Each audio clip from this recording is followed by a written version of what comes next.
రాశి వారికి ఈ వారంలో అనుకున్న పనులన్నీ సకాలంలో పూర్తయ్యే సూచనలు ఉన్నాయండి?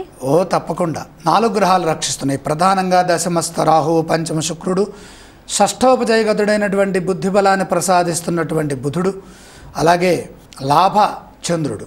రాజయోగ ఫలాలున్నాయి. ఎందుకని ఈ రాశీసుడు షష్ఠోపజయగతుడయ్యాడు కాబట్టి రాజయోగ ఫలాలు. కష్టానికి తగిన ప్రతిఫలం వెంటనే సిద్ధిస్తుంది. శాంత చిత్తంతో ముందుకు సాగండి. ఆత్మ పరిశీలనా భావంతో లక్ష్యాన్ని చేరుతారు.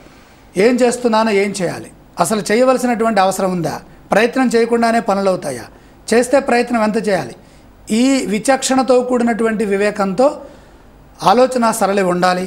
అభివృద్ధికి అవసరమైనటువంటి కార్యాచరణ చేయండి, తప్పకుండా సిద్ధిస్తుంది. తగినంత సహకారం సామాజికంగా కలుగుతుంది. మానసిక దృఢత్వం లభిస్తుంది. నిర్మలమైనటువంటి మనస్సుతో నిర్ణయం తీసుకోండి. ధనలాభం ఉన్నది, మంచి చేకూరుతుంది. దగ్గర వారితో గొడవలు రానియకండి. దగ్గర వారితో గొడవలు వచ్చే అవకాశాలున్నాయి కాబట్టి మాట విలువని కాపాడుకుంటూ వీలైతే చిరునవ్వుతో మౌనం వహిస్తూ ముందుకు సాగండి.